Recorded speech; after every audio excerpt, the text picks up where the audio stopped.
Kohori itu mana sama itu? Qalila.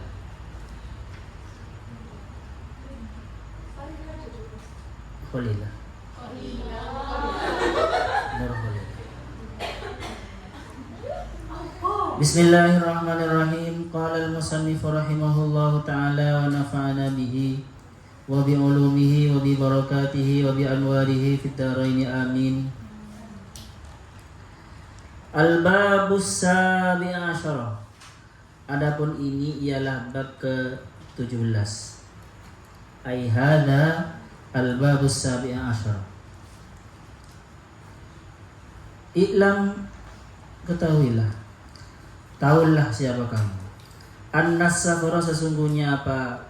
Fis safari tentang perjalanan, journey, it's a journey of Tong Sancong. Fis safari di dalam tentang perjalanan. I'lam, ketahuilah, annas safara, sesungguhnya apa perjalanan. Safarani itu dua perjalanan, ada dua macam perjalanan. Safarun bidzahir, satu safarun bidzahir, perjalanan di dalam zahir, di alam perjalanan fisik maksudnya, di dalam dunia zahir. Fi afaqil ardi, di daerah-daerah afaq itu ya penjuru-penjuru bumi, wa aqtariha, dan daerah-daerahnya bumi. Jadi perjalanan zahir itu perjalanan fi afaqil ardi, perjalanan di bumi ya. Ya ke perjalanannya para astronot ke bulan ya sama, perjalanan zahir, karena itu perjalanan fisik. Nah dulu nggak ada ya. Wasafarun bil batin, dan perjalanan secara batin. Ilallahi ta'ala, menuju kepada Allah subhanahu wa ta'ala. Wahuwa, adapun as-safar bil batin, ma adalah perjalanan dalla yang menunjukkan alaika terhadap ma, qauluhu ta'ala, apa firman Allah subhanahu wa ta'ala, hikayatan, dengan menceritakan an khalilihi, dari teman dekat Allah, Ibrahim, yaitu Nabi Ibrahim. Apa ayatnya? A'udzubillahi minasyaitonirrajim. Bismillahirrahmanirrahim. Inni dzahibun ila rabbi sayahdin. Inni, sesungguhnya siapa aku, dzahibun itu menuju, berjalan, bepergian, ila rabbi, kepada Tuhanku, sayahdin.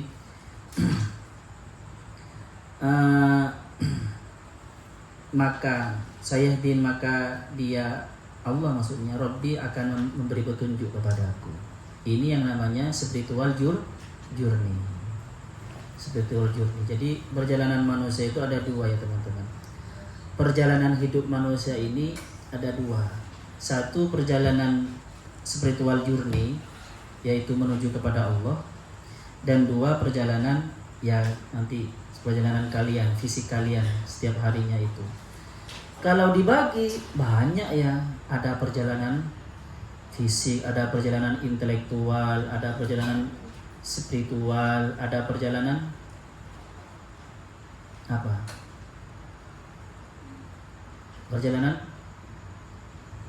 duniawi, mencari perjalanan karir. Ada perjalanan jodoh, macam-macam.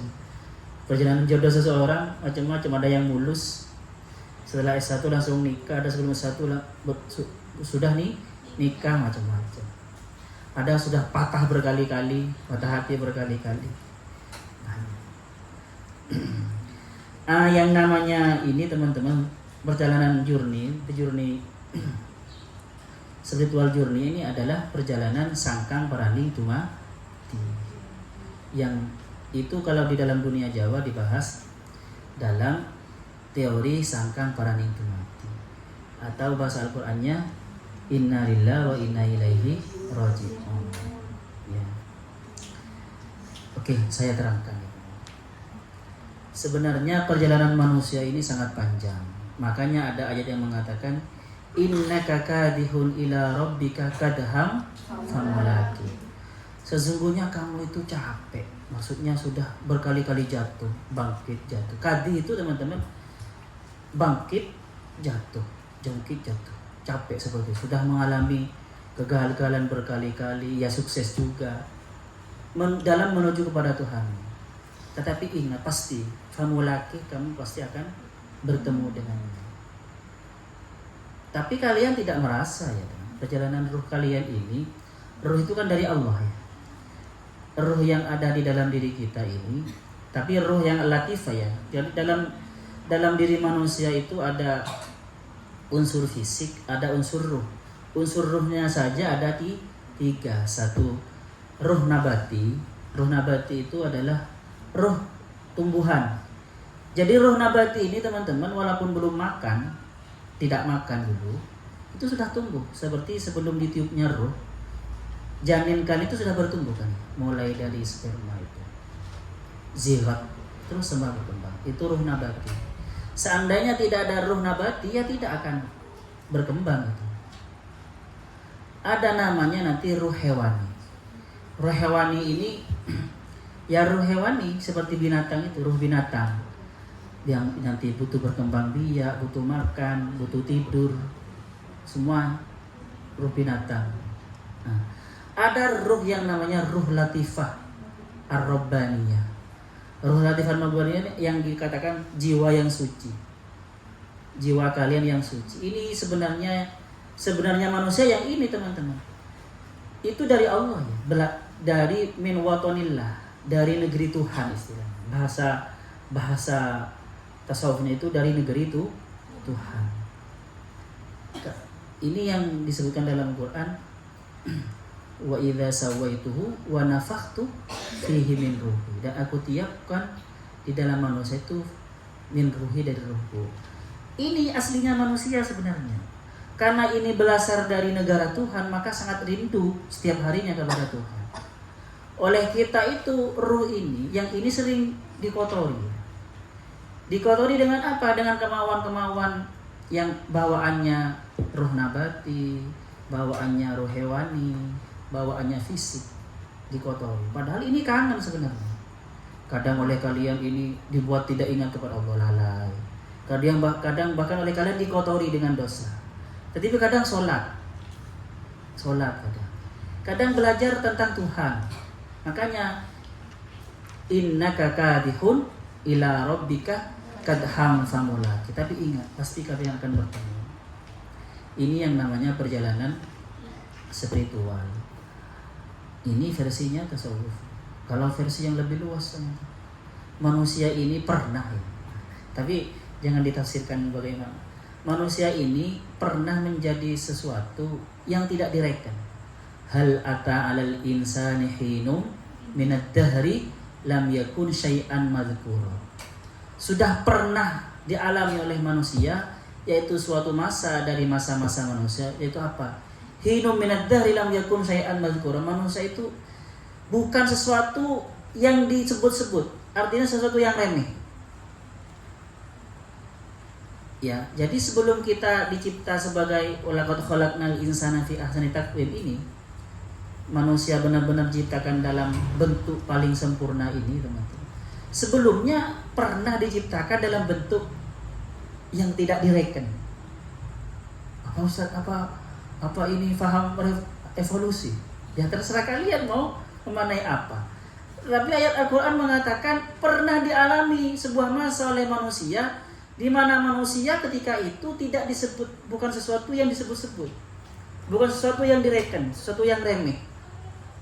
Maka para mufasir mengatakan maksudnya yaitu fisik manusia itu sebelumnya kan masih mani.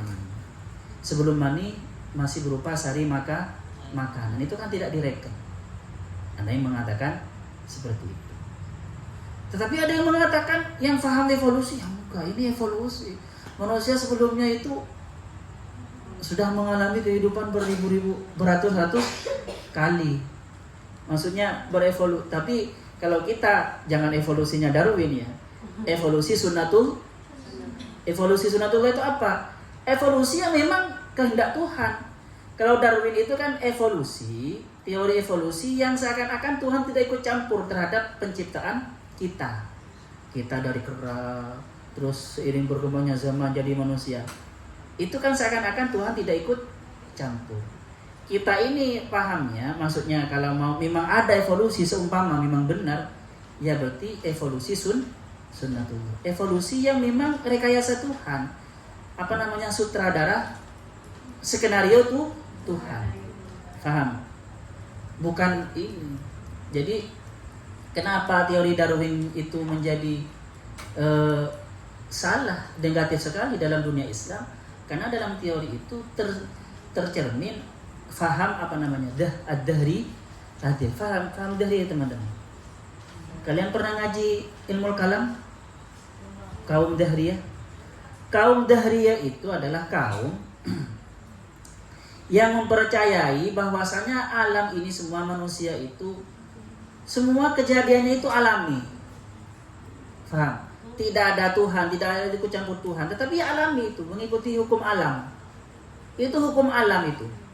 Manusia lahir ya itu hukum alam, dahriyah. Dahr mananya apa? Zaman, masa. Jadi kita ini nanti dicipta oleh masa dan nanti kita ini dihancurkan juga oleh masa. Namanya kaum dahriyah.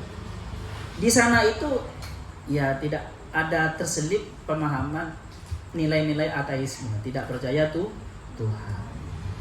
Jadi kita teman-teman, saya termasuk saya ya, bukan orang yang langsung menolak faham evolusi.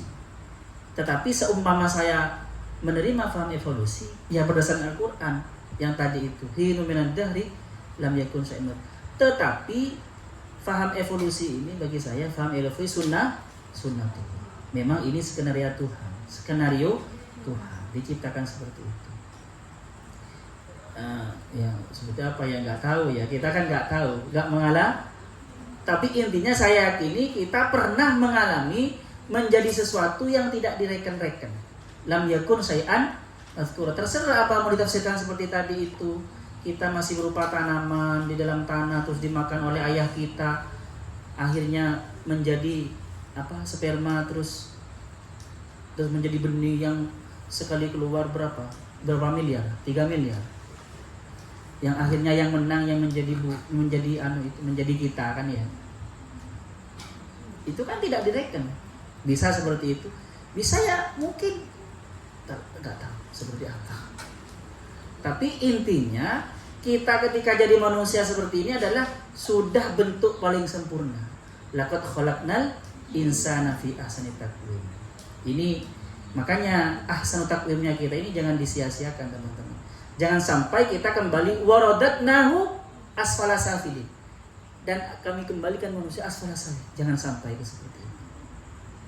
Makanya bagaimana Ustaz supaya tidak kembali lagi ke asfala safilin?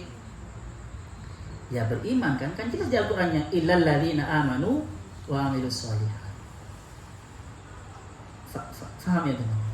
Asfala safilin seperti apa masih multi tafsir manusia. Jadi perjalanan kita ini jauh. Dan sebenarnya ruh kita, diri kita sebenarnya kangen kepada Allah. Kangen wiritan, kangen sholat. Tetapi oleh kita, karena kita terlalu sibuk dengan dunia, ya, itu tidak terasa. Tidak terasa. Makanya teman-teman, saya ajari zikir dengan konsen kepada diri sendiri itu di dalam rangka merenungi diri sendiri lagi. Paham? Di dalam rangka itu. Oke. Jadi perjalanan manusia ini innaka kadihun ila rabbika kadhan famulaqi. Nabi Ibrahim juga inni dzahibun ila rabbi sayahdin. Perjalanan spiritual journey-nya Nabi Ibrahim kan lumayan panjang kan ya. Bagaimana beliau itu berpikir tentang Tuhan. Awalnya melihat bintang, ternyata bintangnya kok kecil, ya, akhirnya hilang kalau siang. Ya bukan ini Tuhan. Itu kan perjalanan spiritual.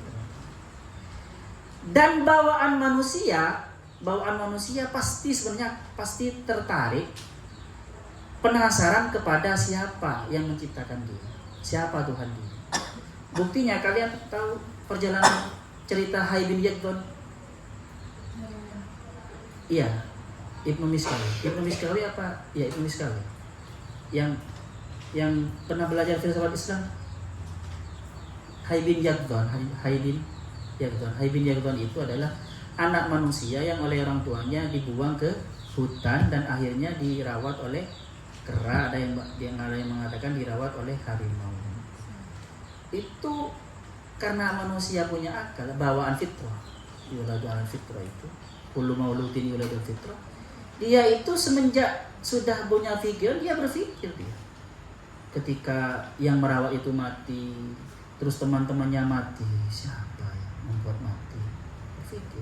Akhirnya dia, walaupun tanpa guru, tanpa agama, dia berkesimpulan ada yang menciptakan, yang mengatur ini semua. Dan ketika itu terakhir, episode terakhirnya ada seorang wali datang kan, seorang alim ulama datang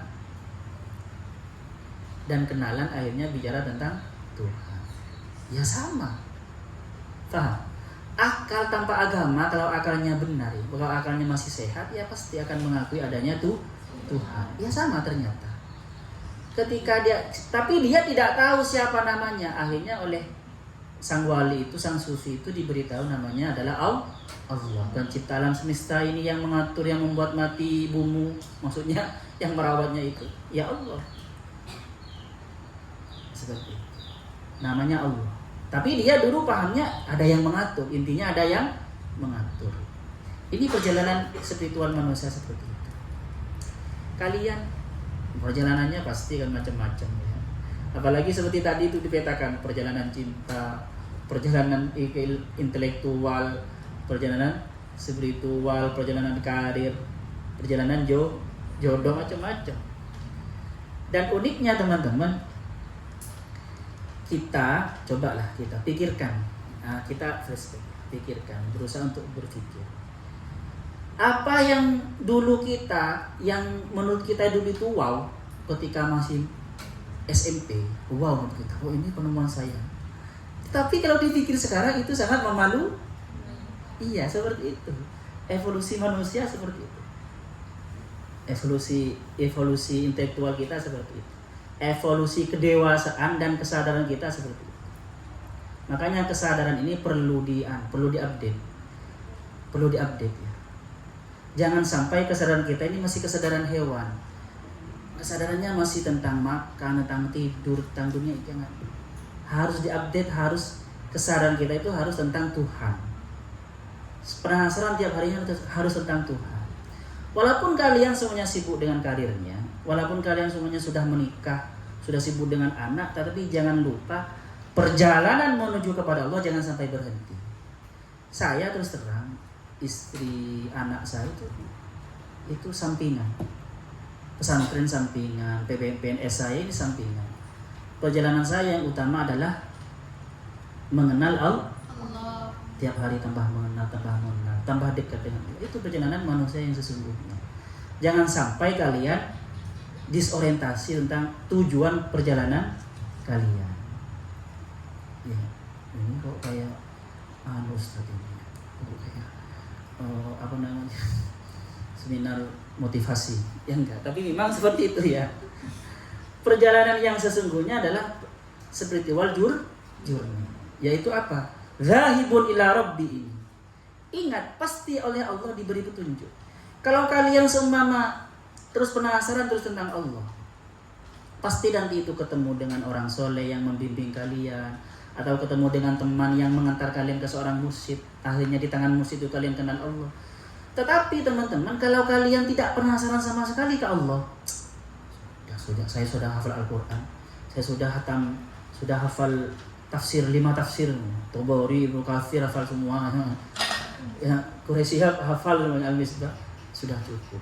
Padahal belum mengenal Allah. Ya selesai. Gak akan ini. Intinya kalau melihat dari sini apa?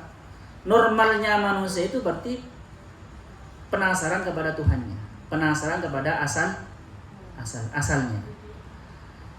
Sehebat-hebatnya manusia di rantau sehebatnya manusia di rantau ya teman-teman. Maksudnya walaupun di Malaysia, pergi ke Malaysia dia kaya, pergi ke Surabaya saya sukses semua, tapi tetap kangen negeri asal kampung saya. Sehebat-hebatnya sukses-suksesnya di Mekah, pasti kangen ke tempat asal. Maksudnya apa? Sehebat-hebatnya kalian di bumi ini, di dunia ini sukses, bahkan dianggap wali oleh Tuhan, oleh manusia semuanya, keramat gitu. Tetapi tetap yang namanya jiwa tetap kangen kepada Allah. Sesukses-suksesnya kehidupan dunia, seenak-enaknya sukses dunia, pasti kita itu kangen kepada Allah yang merupakan asal muasal kita. Innalillahi wa inna. Karena itu memang negara kita, teman-teman. Negara ketuhanan itu adalah negara aslinya kita, kampung halaman kita. Faham? Apa terlalu tinggi bahasa saya? Saya kalian nggak ngerti nggak apa-apa, yang penting penasaran dulu. Kalian penasaran tentang Tuhan. Seperti apa sih mengenal Tuhan secara kasfi itu, secara terbukanya tirai itu. Yang penting penasaran. Nanti kalau kalian penasaran berarti sudah sempurna menjadi manusia. Karena kalau belum penasaran tentang Allah berarti kemanusiaannya belum sempurna. Masa ada manusia tidak kangen ke tempat asalnya? Itu kan error berarti. Faham? Masa kamu kangen di sini ke kampung halaman? Kangen. Setiap minggu pingin. Padahal di sini sudah menjadi ketua OSIS, ketua BEM semuanya. Sudah punya pacar semua, bacanya cantik. Nah, ya, harus dinikahi tapi nanti. Pasti kangen ke tempat masal. Oke lah. Mudah-mudahan penasaran dan mencari ya. Bukan hanya penasaran tapi tidak mencari. Oke, terus. Ini nanti terkenal dengan dalam film itu PPT, para pencari Tuhan. Tapi kasihan itu, berapa Ramadan tetap sebagai pencari, belum ketemu. Oke, terus. Wa yadullu ala safara ini, dan menunjukkan terhadap dua perjalanan fisik duniawi dan perjalanan ukhrawi itu jami'an semuanya qauluhu ta'ala, apa firman Allah Subhanahu wa taala, sanurihim ayatina fil afaqi wa fi anfusihim hatta yatabayyana annahul haq. Sanurihim, akan kami tampakkan, perlihatkan kepada mereka ayatina, pada ayat-ayat kami, fil afaqi, di penjuru alam, wa fi anfusihim, dan di dalam diri mereka, hatta yatabayyana annahul haq, sampai menjadi nyata annahu, sesungguhnya Allah. Ada yang mengatakan annahu itu sesungguhnya Al-Qur'an hak adalah yang benar.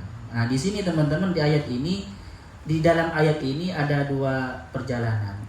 Terkandung dua perjalanan akhirat dan perjalanan ukhrawi atau spiritual journey. Ada juga ayat ini menurut epistemologi Islam itu, di dalam ayat ini terkandung 3 epistem. Satu epistem burhani, ayatina fil afaq, dan epistem irfani, wa fi anfusihim, itu epistem irfani. Jadi ada ayat kauniyah, ayat kauniyah ya, ayat fenomena ini semua. Ada ayat nafsiyah, yaitu apa? Ayat diri. Ada ayat wa fi hatta yatabayyan annahu, ini ayat Qur'ani, ayat kitabi, ayat kitabi, ayat yang tertulis. Wahyu maksudnya. Yang paling cepat dari ketiga ayat ini yang mana untuk mengenal Tuhan? Yang kedua, wa fi anfusihim. Makanya di ayat yang kedua itu ada, sejak dulu para filosof yang bijaksana itu mengatakan man arafa nafsahu arafa, yang mengenal dirinya, yang mengenal ayat nafsiyah, maka akan mengenal Tuhannya. Karena yang paling dekat dan bisa dipikirkan, bisa diindra, dan juga bisa dirasakan. Kalau ayat Al-Quran, ayat alam semesta, gunung-gunung, itu kan hanya bisa dilihat, dipikirkan, kan, diketahui. Tetapi kalau ayat nafsiyah ini, ayat diri ini, bisa dipikirkan, bisa dilihat, bisa diketahui, dan juga bisa dirasakan. Yang tidak ada kata-kata barang siapa yang mengenal Al-Quran, mengenal Tuhannya. Tetapi bisa ya mengenal Tuhannya. Tetapi namanya secara teori, barang siapa yang mengenal alam semesta, gunung, mengenal Tuhannya. Walaupun bisa, tetapi tidak ada kata-kata itu. Yang ada kata-katanya adalah Wacananya yang ada berbentuk verbal itu adalah man arafa nafsahu arafa rabbah. Ayat nafsiyah ini yang paling cepat memperkenalkan manusia kepada Tuhannya. Makanya teman-teman coba kalian renungkan sifat yang 20. Sifat yang wajib 20 itu semuanya mulai dari wujud, qidam, baqa, mukhalafatul hawadis, qiyamu bi nafsihi, wahdaniyah, qudrah, iradah, ilmu, hayat, sama, basar, kalam, itu semua bisa dirasakan manusia semua itu. Mulai dari wujud, qidam kebalikannya pastinya. Yang salbiyah kebalikannya manusia. Tetapi setelah qudrah, iradah, ilmu, hayat itu bisa dirasakan oleh manusia. Karena yang buat itu bukan sembarangan gitu. Yang buat itu bukan hanya ahli ilmu kalam ya, tetapi juga wali ya, ahli ma'rifatullah dalam perspektif sufisme. Bukan sembarangan yang buat itu. Orang Wahabi bertanya-tanya, ngapain sifat Tuhan itu hanya 20? Padahal di Al-Quran kan ada 99 nama. Nggak paham dia. Seandainya tanya ke saya, akan saya kasih tahu. Itu di dalam rangka supaya manusia cepat mengenal Tuhannya. Oke, nanti itu. Terus al-ayah fas-safarul a'zam, maka adapun perjalanan yang paling agung, huwa as-safaru bisiri, adalah perjalanan bisiri dengan sir manusia. Sir itu yang ada di kedalaman hati. Dalam diri manusia ini teman-teman ada 7 lapisan kolbu ya. Ada sodrun, ada kolbun, ada fuad, ada lubun. Nanti yang paling dalam adalah sir. Perjalanan sir ilallahi ta'ala, kepada Allah subhanahu wa ta'ala. Wa hadzal musafir, dan adapun musafir ini sayruhu, adapun itu perjalanannya musafir, abadan selamanya, fi jannatin, dalam surga, arduha, adapun dalam sebuah surga, arduha, adapun luasnya surga, jannah itu as-samawati wal ard, adalah seluas langit dan bumi, fi manazilah, di dalam tempat-tempat la tadiku, yang tidak bisa sempit, yang tidak menyempit, mawariduha, apa tempatnya, tempat berkumpulnya, wa manahiluha, dan tempat ya sama spotnya, bikasratil musawaridina, dengan banyaknya orang yang datang, bal tatada'afu, bahkan menjadi berlipat-lipat luasnya, bikasratil musafirina, dengan banyaknya orang musafir. Jadi perjalanan kepada Allah ini teman-teman, perjalanan ke sebuah surga atau sebuah negara ketuhanan yang mana luasnya itu langit dan bumi. Dan dia tidak sempit gara-gara banyak yang datang, malah semakin tidak ada batasnya. Ini seperti di Al-Quran yang sari'u wasari'u ila maghfiratin mir rabbikum wa jannatin arduhas samawati wal ardu uiddat lil muttaqin. Oke, terus wa man hurima hadzal safar, dan barang siapa tidak diberi hadzal safar, pada perjalanan ini, perjalanan spiritual ini, faqad hurrimal khairu, maka benar-benar tidak diberi siapa man al khaira, pada kebaikan, kullaha, semuanya. Orang yang tidak mencicipi perjalanan spiritual ini berarti dia tidak beruntung mendapatkan kebaikan semuanya. Hati-hati, jangan sampai hidup jadi manusia hanya seperti hewan, terus mengenal Tuhan. Wa baqiya, dan tetap siapa man fi hadidin, dalam sebuah ceruk, dalam sebuah lembah, la yarfa'u, yang tidak naik siapa man anhu, dari lembah hadid itu, abadal abadin, selama-lamanya.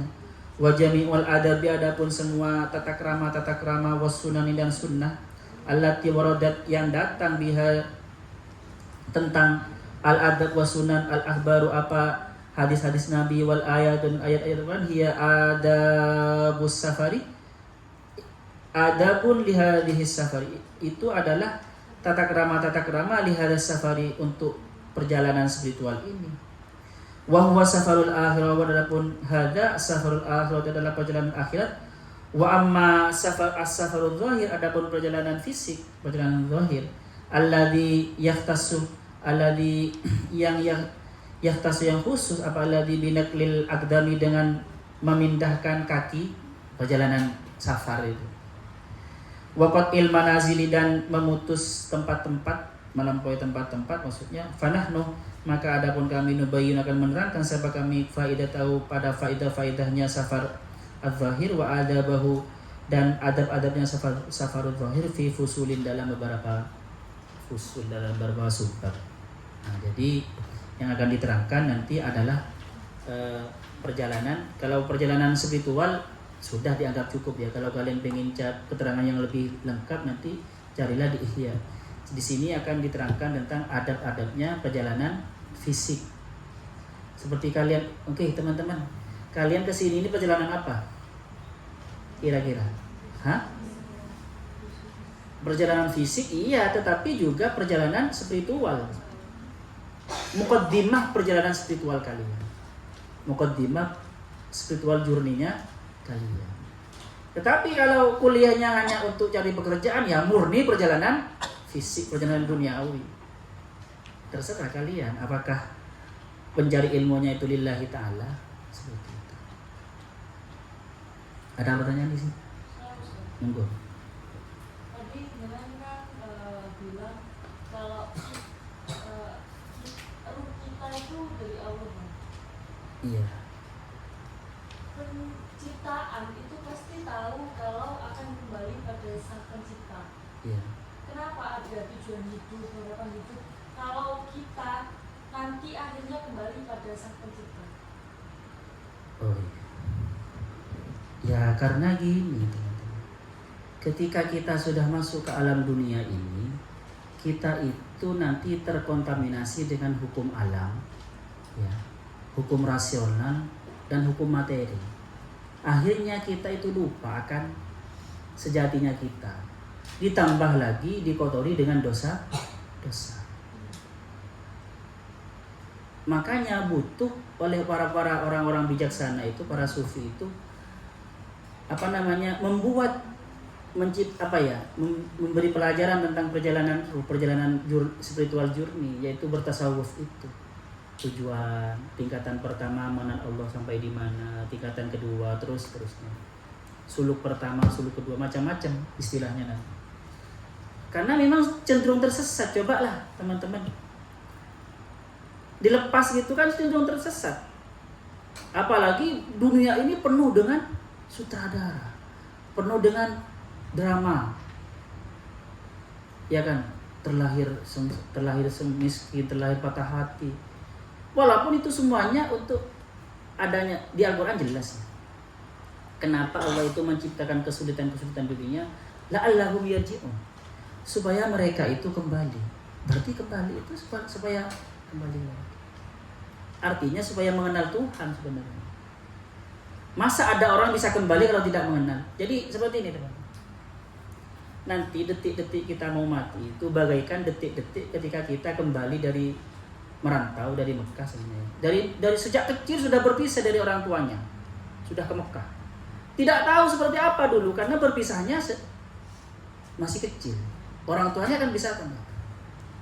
Itu teman-teman, kalau kalian tidak sering video call sama orang tuanya, tidak tahu wajah orang tuanya.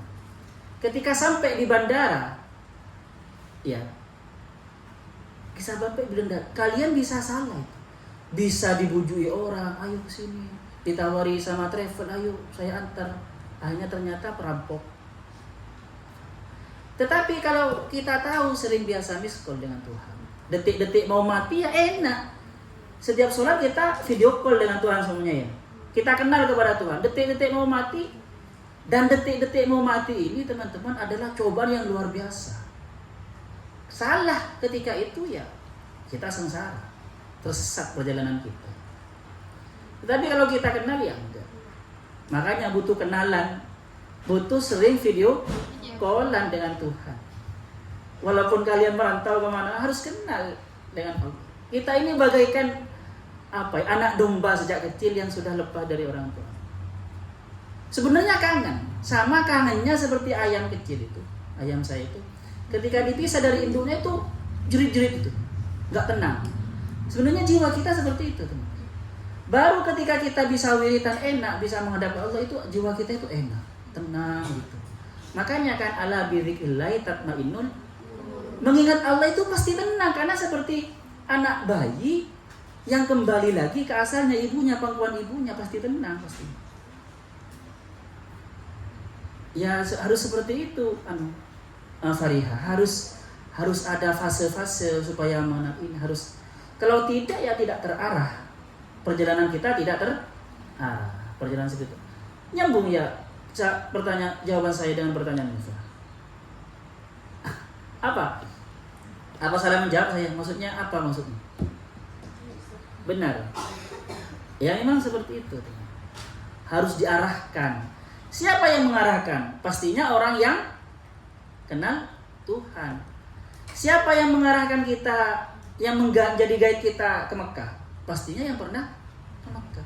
Masa ada pembimbing haji dan pembimbing umroh tidak pernah haji dan umroh? Ya ruwet nanti. Makanya kita perlu ikut travel. Kalau backpacker itu, perjalanan ke Mekah backpacker itu kalau sudah pengalaman. Atau di sana punya teman. Kalau tidak backpacker ya ruwet, yang ngurus bisa kena rampok di jalan, kena ini. Makanya kita yang gampang ya ikut travel. Makanya kita yang gampang ngaji ke guru yang bertoriko. Toriko itu bagaikan, anggap dalam itu travel. Jadi kita dibimbing oleh semua guide-guide yang ada di travel itu. Jadi seperti itu. Ya ini saya promosi Toriko juga. Saya kan makan. Mahasiswa ahli Toriko al-Mutaboro Anadia. Mungkin mahasiswa baru mau daftar Toriko. Matan. Ada sekretariat Winsa. Enggak dengar kalian? Kurang sosialisasi waktu itu. Mau ikut? Di sana enggak ada, di sekretariat Winsa ada. Ayo kalau mau ikut. Pembimbingnya saya. Ada pertanyaan lagi? Yang kan tadi pertanyaannya Mbak Faria kan kenapa kok diciptakan kalau dikembalikan lagi gitu kan? Intinya Oh ya udah. Ya enggak apa-apa. Iya enggak apa. Bagus pertanyaanmu itu. Gitu. Kan saya baca jawabannya itu Tuhan kalau nggak ciptain kita ya nggak bisa dianggap Tuhan. Sebentar. Iya. Oh. Soalnya merinding kata-katanya. Maksudnya gini, kalau nggak ada yang bertuhan kepada Tuhan kan terlantaskan Tuhan. Nah gitu. Ada jawaban gitu lah. Itu maksudnya gimana Ustaz? Kok kayak seakan-akan itu kayak Tuhan itu butuh kita. Bukan butuh kita kan kalau menurut tasawuf kan juga nggak ada. Mesti kita kan cuma iya nggak apa-apa iya. Gitu aja. Itu sudah dibahas sejak dulu sama orang-orang usuluddin itu ya. Memang pencipta, kalau tidak ada ciptanya pantas nggak dikatakan pencipta, kan gitu kan ya. Ini adalah sesuatu yang logis ya teman-teman. Tetapi seperti ini nanti penciptaan itu bukan hanya di dunia eksternal. Penciptaan itu bisa berupa al-maklumat fi ilmillah, sesuatu yang diketahui dalam ilmu Allah. Faham ya? Jadi kita ini penciptaan ini teman-teman bukan sesuatu yang hanya tanpa ini sebenarnya. Kembali lagi ke pertanyaanmu, apa kalau kembali lagi apa? Sebentar. Kayak kurang iya nggak apa-apa, terima sama statementnya tapi juga nggak tahu kan kayak dengan kata-katanya itu kok Tuhan butuh dianggap Tuhan gitu kan, masa ya Tuhan butuh kan nggak perlu begitu. Ini ada hadis qudsinya sebenarnya. Kuntu kanzan makhfiyah. Saya itu perbendaharaan yang tersembunyi. Jadi Allah itu sesuatu yang luar biasa tapi tersembunyi. Itu di maqam wahdah, di maqam ahad.